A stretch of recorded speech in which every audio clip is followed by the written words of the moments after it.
nós acompanhamos, diz que se alguém tomar da ceia do Senhor indignamente, toma para a sua própria condenação, não discernindo o corpo do Senhor. E quando paramos e ouvimos a leitura desse texto, nós temos que pensar e perguntar: entendo eu claramente o significado da ceia do Senhor? Há muita gente que toma a ceia, e pelo que percebo no decorrer dos anos, com a experiência cristã, é que nem sempre as pessoas sabem o verdadeiro significado da ceia. Muitos tomam porque parece um momento muito importante de consagração e de comunhão. Até esperam que através da ceia recebam alguma graça de Deus. Mas será envolvido na ceia somente a parte do sentimento, aquilo que eu sinto, ou alguma doutrina, algum ensinamento, alguma coisa mais profundo com respeito à ceia que está na Bíblia e que talvez não tenhamos parado para pensar, ou através dos anos não tenham sido ministrados ao povo, ensinos importantes, ou talvez aprendemos, mas por celebrar sempre a ceia acabou se tornando rotina e esquecemos o significado e o que implica participar nela. Por isso eu gostaria de, continuando o estudo em Marcos, mas pulando alguns capítulos, nós estamos indo no começo, não é? Ir para Marcos 14, no capítulo 12, o capítulo 14, versículo 12 ao versículo 26, nós encontramos a narrativa do momento quando foi instituída a ceia do Senhor. Em Marcos capítulo 14, versículo 12 a 26, fala da última Páscoa dos judeus e a primeira dos cristãos. 1 Coríntios diz que Cristo é a nossa Páscoa, né? E aqui é quando foi instituída então a ceia do Senhor. E vamos olhar um pouquinho para a Bíblia e considerar o que a Bíblia fala sobre esse momento tão importante na vida da igreja e tão importante também na vida do indivíduo, da pessoa, visto que a Bíblia diz: examine-se cada um a si mesmo, e então coma, então beba. Então é uma coisa séria com Deus que nós precisamos estar informados a respeito. Primeiro, Marcos 14, versículo 12 a 26. E no primeiro dia dos pães asmos, quando sacrificavam a Páscoa, disseram-lhe os discípulos: aonde queres que vamos fazer os preparativos para comer a Páscoa? E enviou 2 dos seus discípulos e disse-lhes: ide à cidade, e um homem que leva um cântaro d'água vos encontrará, segui-o, e onde quer que entrarem, dizei ao senhor da casa: o mestre diz, onde está o aposento em que hei de comer a Páscoa com meus discípulos? E ele vos mostrará um grande cenáculo mobiliado e preparado ali. E saindo os seus discípulos, foram à cidade, e acharam como lhes tinha dito, e prepararam a Páscoa. E chegada a tarde, foi com os 12. E quando estavam assentados a comer, disse Jesus: em verdade vos digo, que um de vós que comigo come há de trair-me. E eles começaram a entristecer-se e a dizer-lhe um após outro: porventura sou eu, Senhor? E outro: porventura sou eu, Senhor? Mas ele respondendo disse-lhes: é um dos 12, que mete comigo a mão no prato. Na verdade, o Filho do Homem vai, como dele está escrito. Mas ai daquele homem por quem o Filho do Homem é traído. Bom seria para o tal homem não haver nascido.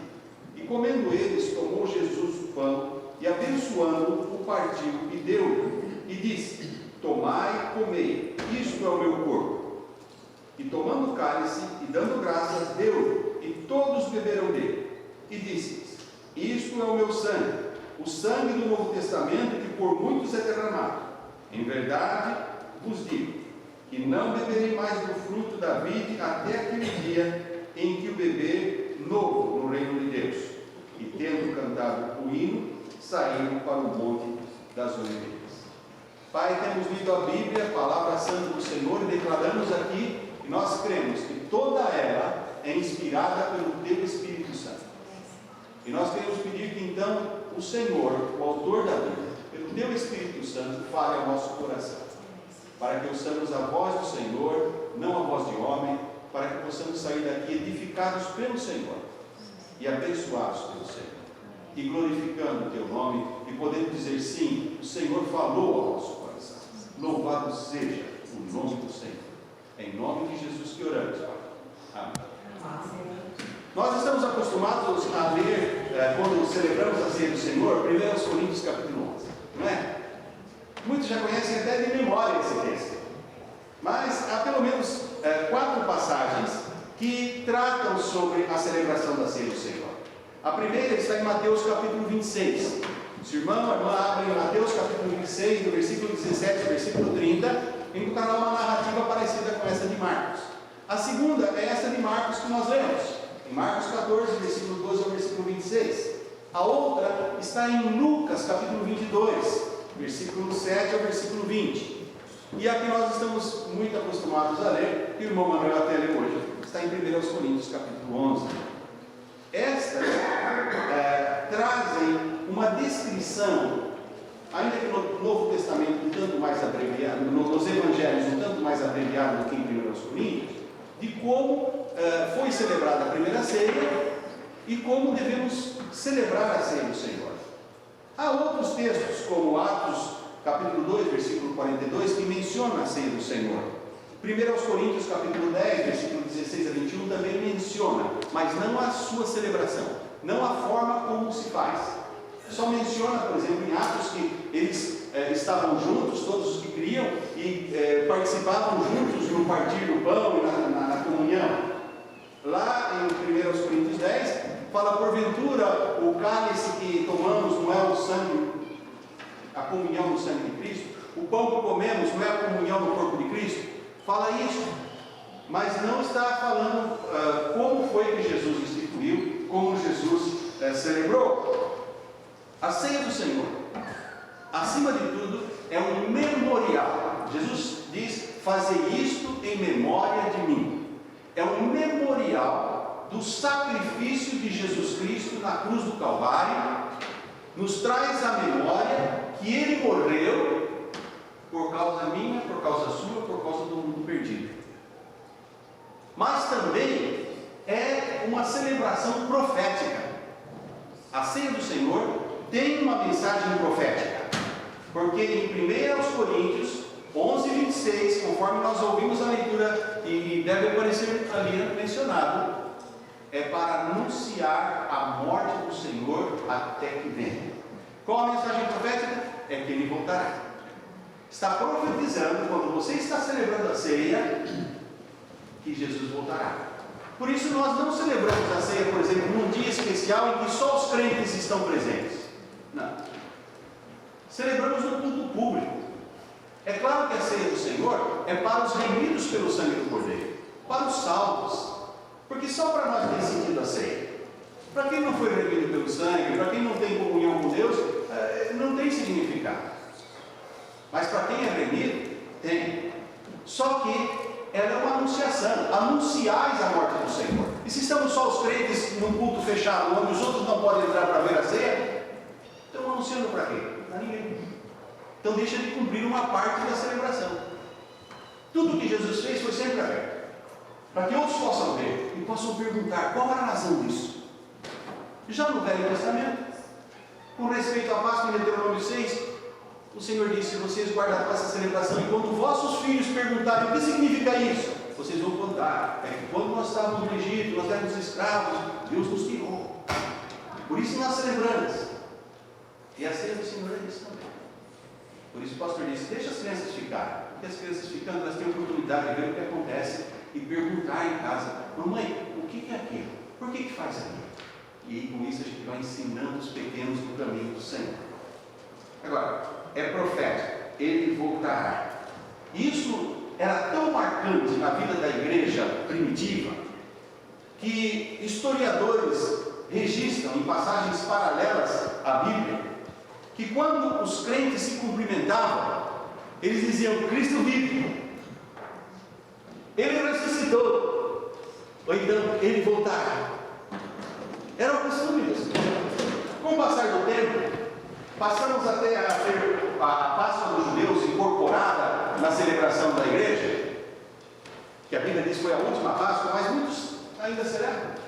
E entra na igreja e fala: Feliz Páscoa, quando nós devíamos dizer: Cristo vive, Ele ressuscitou, porque é o domingo da ressurreição. É maior do que a Páscoa. A Páscoa libertou os judeus do império do Egito, um império temporal, um império político muito poderoso, mas temporal. O sacrifício de Cristo, o Cordeiro, nos libertou do império das trevas, de Satanás, do reino das trevas, nos trouxe para o reino da luz, só por um motivo: porque Ele vive. Porque se Ele continuasse na sepultura, a sua mensagem não teria valor nenhum. Paulo escrevendo aos Coríntios diz: se Cristo não tivesse ressuscitado, seria vã a nossa fé e ainda permaneceríamos nos nossos pecados. Mas Ele ressuscitou. E essa era a alegria dos crentes. Eles celebravam a ceia do Senhor, sabendo e considerando a importância desse momento, porque Ele vive, Ele voltará. E Paulo escreveu aos Coríntios: porque eu recebi do Senhor aquilo que também vos entreguei. E ele disse: porque todas as vezes que comerdes esse pão e beberdes este cálice, anunciais a morte do Senhor até que Ele venha. Agora, Ele voltará. Ele venceu a morte. Ele não está na cruz. Para aqueles crentes daqueles dias, era como renovação do compromisso com Deus. E para nós, qual o significado da ceia do Senhor? Quase 2000 anos se passaram, as igrejas continuam celebrando, mas será que não precisamos considerarmos, renovar em nossa mente a importância desse momento? O que significa para cada um de nós, como indivíduo, como pessoa, esta participação na ceia do Senhor? O que significa para nós? Não é o que eu sinto, não é o que você sente, não é o que você acha, mas o que a Bíblia diz. Nós temos que ir ao Novo Testamento e perguntar o que a Bíblia diz sobre a ceia do Senhor. É isso que eu gostaria que hoje nós, o tempo que temos, pararmos e considerar. Estudando a Bíblia, nós aprendemos que a ceia do Senhor é proclamar também que só Jesus Cristo salva os pecadores. Só Jesus Cristo salva. Em Marcos 14, 24, ele diz: isto é o meu sangue, o sangue do Novo Testamento, que por muitos é derramado. E em Mateus 28, Mateus ainda acrescenta: para a remissão dos pecados, derramados por muito para a remissão dos pecados. Só o sangue de Cristo nos purifica dos pecados. Então Jesus está dizendo que para a remissão dos pecados. Essas não são palavras de mais um fundador de religião, palavras vazias, palavras bonitas, mas são palavras que vêm desde a eternidade, porque Jesus é o Messias prometido. Jesus é o Messias anunciado já desde a antiguidade. Ele veio para cumprir profecias que estavam nas velhas Escrituras. Miqueias, se o irmão abre a palavra de Deus, a irmã abre em Miqueias capítulo 5, versículo 2, verá que Cristo nasceu como cumprimento de uma profecia. E tu, Belém Efrata, posto que pequena entre milhares de Judá, de ti me sairá o que será Senhor em Israel, e cujas saídas são desde os tempos antigos, desde os dias da eternidade. O profeta Isaías também profetizou em Isaías capítulo 7, versículo 14, o nascimento dele. Ele não seria qualquer um. A Bíblia diz que ele nasceria de uma virgem, portanto o mesmo Senhor vos dará um sinal, e eis que uma virgem conceberá e dará à luz um filho, e será o seu nome Emanuel. Em Isaías 53, a Bíblia fala do seu sacrifício na cruz, do seu sofrimento, que Ele levou sobre si as nossas dores, as nossas enfermidades, o castigo que nos traz a paz estava sobre Ele, e pelas suas pisaduras fomos sarados. Então tudo o que se passou por Jesus já está descrito no Velho Testamento e em muitos outros textos. E quando Ele fala que este é o sangue que é derramado para a remissão dos pecados de muitos, é porque era necessário, por causa do meu e do seu pecado, porque não havia outra forma de remissão. Mas precisava ser alguém que nunca pecou, alguém inocente, que não tivesse pecados seus para pagar, pudesse pagar os pecados de outros, como um cordeiro imaculado. E segundo aos Coríntios 5:21 diz que ele viveu sem pecado. Aquele que não conheceu o pecado, o fez pecado por nós, para que nele fôssemos feitos justiça de Deus. E 1 Pedro 2,24 diz que ele morreu essa morte vicária, essa morte expiatória, levando ele mesmo em seu corpo os nossos pecados sobre o madeiro, para que, mortos para os pecados, pudéssemos viver para a justiça, e pelas suas feridas fostes sarados. Celebrar a ceia é anunciar que só Jesus Cristo salva os pecadores. Atos 4,12 tem aquele versículo muito conhecido de todos nós: e em nenhum outro há salvação, porque debaixo do céu nenhum outro nome há dado entre os homens pelo qual devemos ser salvos. Então, quando você está celebrando a ceia do Senhor, quando eu estou celebrando, através desse ato tão simples, comer um pedaço de pão, tomar um pouco do suco da uva, nós estamos dizendo que nós nos alimentamos do pão da vida de Cristo, que temos sido lavados no sangue, que a nossa comunhão não é com as coisas do mundo, mas como diz 1 João, nossa comunhão é com o Pai e com o seu Filho, Jesus Cristo. E se andamos na luz como iluminados está, temos comunhão uns com os outros, e o sangue de Jesus Cristo, seu Filho, nos purifica do pecado. Agora, nós não estamos confessando que o sacrifício de Cristo foi só para salvar os pecadores que ainda estão no mundo, que nós também precisamos. Nós também precisamos. A Bíblia diz que todos são pecadores. A Bíblia diz que o salário do pecado é morte. Todos pecaram e estão destituídos da glória de Deus, até que sejam reconciliados por meio de Jesus Cristo. Quando nós somos remidos pelo sangue, quando nos convertemos, só então nós deixamos de ser alvos da ira de Deus, porque a ira de Deus caiu sobre ele na cruz. Mas se nós simplesmente mudamos de religião, simplesmente mudamos de igreja, porque aquela igreja fala mais bonito que a outra, não resolveu nada. Porque religião nenhuma salva. Não fique surpresa, nem a nossa. Só Jesus salva. Só Cristo morreu na cruz com os braços estendidos por causa dos meus e dos seus pecados. E é só por meio de Cristo que eu posso estar em condições de participar dessa ceia. Porque se o salário do pecado é morte, Romanos 6,23 diz: mas o dom gratuito de Deus, o presente que Deus lhe dá de graça, é vida eterna por meio de Cristo Jesus. Não é por obras que ninguém faça, a Bíblia diz isso, é dom de Deus, é pela graça. Portanto, a mensagem central da ceia do Senhor é que Jesus Cristo morreu para salvar os pecadores, porque Deus amou o mundo, diz João 3,16, de tal maneira que deu o seu Filho unigênito, para que todo aquele, independente de quem seja aos meus olhos ou aos teus olhos, aos olhos de Deus, todos são dignos do amor de Deus, alvos do amor de Deus. Deus ama todos. E Ele diz: para que todo aquele que nele crê não pereça, mas tenha vida eterna. Então, Deus ama, mas a pessoa precisa crer e aceitar Jesus. É um memorial que está declarando que o sacrifício de Cristo foi necessário e é suficiente. É suficiente para expiar os meus e os seus pecados. Um elemento tão simples, como já disse numa outra vez. Deus usou pão e vinho. Deus não usou uma macarronada. Deus não usou um pernil assado. Deus usou alguma coisa que o mais pobre pode ter. Pão, qualquer um pode ter na sua casa. Vinho, aquele tempo as pessoas faziam em casa, e tem muitos que ainda fazem hoje. É simples.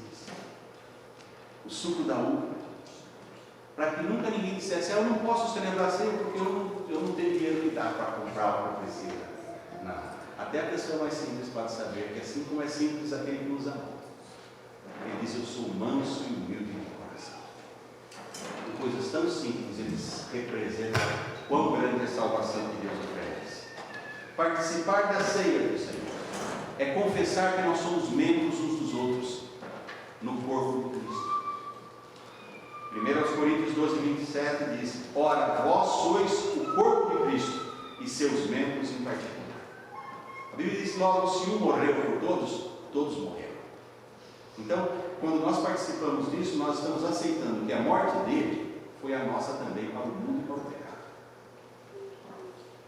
E nós, as coisas velhas já passaram, segundo Coríntios 5,17. Tudo se fez novo. Não porque eu sou melhor, ou porque você de repente virou bonzinho, ou boazinho, mas foi porque a graça de Deus nos alcançou. Porque Deus nos resgatou das garras do Satanás, da escravidão do pecado. Ele disse: se o Filho vos libertar, verdadeiramente sereis livres. Verdadeiramente. Porque Jesus não faz nada para metade. Dou-lhes a vida eterna, nunca hão de perecer, e ninguém os arrancará da minha mão. O diabo pode ser terrível, mas ele não é mais forte que Deus. E quando Deus salva o pecador, ele salva de verdade. Ninguém pode arrancar o salvo das mãos do Senhor. E nós, então, apesar de nós sermos tão diferentes uns dos outros, Deus nos faz um corpo em Cristo. Às vezes de cultura diferente, às vezes de nível social diferente, às vezes de maneiras de tratar as pessoas diferentes, às vezes até de compreender muitas coisas diferentes. Mas em Cristo nós somos um. Ele nos olha da mesma forma. A Bíblia diz que na igreja de Cristo não tem grego, nem judeu, nem escravo, nem livre. O doutor se senta ao lado do empregado, o homem ao lado da mulher, porque a Bíblia diz também que não há diferença entre homem e mulher, todos são únicos. Eu lembro quando eu era menino, eu fui a uma igreja evangélica lá no meu bairro, e as mulheres só podiam sentar de um lado e os homens do outro, não podiam sentar juntos. Eu não sei se as coisas já mudaram, mas era assim naquele tempo. Por quê? Na igreja de Cristo, o marido senta do lado da sua esposa, os dois ficam pensando juntos, a família senta junto. Estamos na casa de Deus como família, como povo. E a Bíblia diz isso: nós somos membros uns dos outros, em santidade, em amor. Participar da ceia é anunciar a volta de Cristo, conforme falamos, até que Ele venha. Tomar a ceia do Senhor é lembrar o grande amor de Cristo por nós. Romanos 5,8 diz: mas Deus prova o seu amor para conosco, em que Cristo morreu por nós, sendo nós ainda pecadores. Nós esperamos muitas vezes que as pessoas mudem para que nós possamos tratá-las bem. Se fulano não pedir perdão, eu não perdoo. Se não vier se humilhar aqui, eu não aceito. Não é assim que às vezes a gente pensa, ou pelo menos a gente ouve outros falando? A Bíblia diz que Deus não faz assim. Ele prova o seu amor por nós, em que Cristo morreu por nós, e sendo nós ainda pecadores. Não era porque nós melhoramos, ele fala: bom, agora estão bonzinhos, então agora eu vou fazer alguma coisa por eles. Não. Sendo nós ainda pecadores. Deus ninguém engana, e Deus não se engana. Deus, desde a eternidade, sabia e sabe que nós somos pecadores. Ele sabe que nós fomos perdoados, remidos pelo sangue do Cordeiro, mas sabe que nós voltaremos a pecar, embora não é a vontade de Deus. E não é a vontade do crente, mas somos imperfeitos. Por isso que em 1 João, capítulo 2, versículo 1 e 2 está escrito: meus filhinhos, estas coisas vos escrevo para que não pequeis. Lá em 1 João, na primeira epístola, no capítulo 2, versículo 1 e 2. Estas coisas vos escrevo para que não pequeis, mas se alguém pecar, temos um advogado diante de Deus, que é Jesus Cristo o justo. E Ele é a propiciação pelos nossos pecados, mas não somente pelos nossos, pelo de todo. Então a vontade de Deus é que a gente vive em santidade. Por isso Ele nos dá a oportunidade para, através da ceia, lembrar disso. Foi pago um alto preço. O Filho de Deus derramou o seu sangue pelo meu pecado e pelo seu pecado, para nos libertar do pecado, para nós agora podermos dizer não ao pecado. O crente hoje tem escolha, antes ele não tinha. Antes ele era da religião do não. Muita gente diz: você é da religião do não, a sua religião não pode isso, não pode aquilo, não pode aquele outro. Não, antes eu era do não, porque eu não tinha força para dizer não ao pecado, eu era escravo do pecado. Hoje eu posso dizer não. Posso dizer com Paulo: todas as coisas me são lícitas, mas nem todas me convêm. Todas as coisas me são permitidas, mas eu não me deixarei dominar por nenhuma delas. Por quê? Porque conhecereis a verdade vos libertará. Jesus me libertou. Eu posso dizer não ao pecado. Quando o crente peca, ele sabe que está errado. Ele sabe. Ele é livre para dizer não ao pecado. Mas Deus sabe que nós somos tão imperfeitos que Ele mostra o seu amor, apesar de tudo. para que saibamos que se confessarmos os nossos pecados, 1 João 9, Ele é fiel e justo para nos perdoar o pecado e nos purificar de toda injustiça. Ele é tão bonzinho, tão amoroso, um pai de amor, que Ele apaga tudo como se nunca tivesse acontecido nada. Lançarei para trás das minhas costas todos os vossos pecados e nunca mais me lembrarei deles. Assim como está distante o Oriente do Ocidente, assim estarão os vossos pecados. E diz o Senhor. Ainda que sejam vermelhos como a escarlate, se tornarão brancos como a neve. A maior amor que esse. Então, quando celebramos a ceia, devemos celebrar com o coração agradecido, porque ela também anuncia que Cristo voltará para nos buscar. Ele diz em 1 Coríntios 11, 26, até que Ele venha. E é confirmado em 1 Tessalonicenses 4, 13 a 17, onde Paulo escreveu: não queremos, porém, irmãos, que sejais ignorantes acerca dos que já dormem, para que não vos entristeçais como os outros que não têm esperança. Porque se cremos que Jesus morreu e ressuscitou, assim também aos que dormem, Deus, mediante Jesus, os tornará a trazer juntamente com Ele. Dizemos-vos, pois, isto pela palavra do Senhor, que nós, os que ficarmos vivos para a vinda do Senhor, de modo algum precederemos os que já dormem. Porque o Senhor mesmo descerá do céu com um grande brado, a voz do arcanjo, ao som da trombeta de Deus, e os que morreram em Cristo ressuscitarão primeiro. Depois nós, os que ficarmos vivos, seremos arrebatados juntamente com eles nas nuvens, ao encontro do Senhor nos ares, e assim estaremos para sempre com o Senhor. Então, celebrar a ceia do Senhor é também lembrar que o Senhor nos levará para o céu, para aquela grande ceia que está lá em Apocalipse, as grandes bodas do Cordeiro, e estaremos para sempre com o Senhor.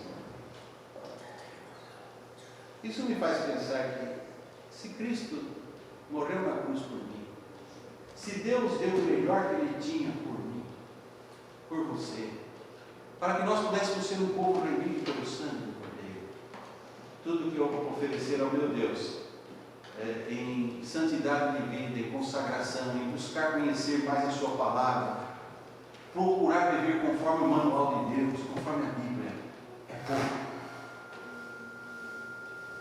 Amor com amor se paga. E todo amor que eu puder dar ao meu Deus, eu devo compreender que é pouco. Porque a Bíblia nos diz que em Romanos 8,32, que nós sabemos que se Ele já nos deu o seu Filho, também nos dará com Ele todas as coisas. Então tem muito mais ainda, irmão. A Bíblia diz que as coisas que o olho não viu, que o ouvido não ouviu, e não chegaram ao coração do homem, são as que Deus preparou para aqueles que o amam. Nós estamos participando de uma celebração tão singela, tão simples, mas veja, tem um grande significado, porque nos traz a lembrança aquilo que Ele diz em Mateus 28, 20: eu estarei convosco todos os dias até a consumação das séculos. Aquilo que também está registrado em Hebreus 13,5: não te deixarei, nem te desampararei. Então, quando o irmão está tomando o pão e do vinho, lembra que o irmão está dizendo: eu faço parte desse corpo que foi pregado na cruz, mas eu faço parte desse corpo que ressuscitou em glória, porque a Bíblia diz que assim como Cristo ressuscitou, nós que estamos em Cristo também vivemos em novidade de vida para a glória. E é nesse espírito que eu quero convidar os meus irmãos e irmãs para juntos participarmos da celebração da ceia do Senhor. Eu quero convidar os irmãos que vão nos ajudar nessa celebração para passar à frente, para que possamos com humildade servir a igreja, porque o que vamos fazer nada mais é do que servir a igreja de Cristo. Cada um examinando-se a si mesmo. Não é o pastor que vai examinar se você pode, se você não pode. Não. A ceia não é do pastor, não é da igreja, não é dos diáconos. A ceia é do Senhor. E o Senhor diz: examine-se cada um a si mesmo, e então coma do pão, beba do cálice. Porque quando eu examino, se houver algum pecado, eu logo corro e peço perdão. E se eu sou perdoado, não há nada que me impede de participar. Deus facilita as coisas para nós. É só conhecer esse livro santo, maravilhoso, e nós vemos que a comunhão com Deus é uma coisa que Ele nos fornece, nos garante, e nós podemos fazer com singeleza e humildade. O primeiro elemento é o pão. Ele não se transforma no corpo de Cristo, mas ele representa o corpo de Cristo. E porque ele representa o corpo de Cristo, é importante que nós, com gratidão e humildade, possamos agradecer ao participar. Nós vamos orar. E com uma oração, então, seremos felizes. Glorioso Deus, nosso Pai, nós estamos tão alegres de estar aqui, Pai, os nossos irmãos a celebrar esta ceia. Esta ceia que significa, Pai, o memorial do Teu Filho morto, que um dia, na cruz do Calvário, deu a sua vida por nós. E através deste sacrifício máximo nós podemos ter acesso diretamente a Ti. Muito obrigado, ó Pai, por fazermos merecedores de tomarmos este pão. Pai, que possamos nos examinar neste momento, para que assim possamos tomar este pão, não para a nossa condenação, mas para a Tua honra e para a Tua glória. Isto pedimos e agradecemos, porque somos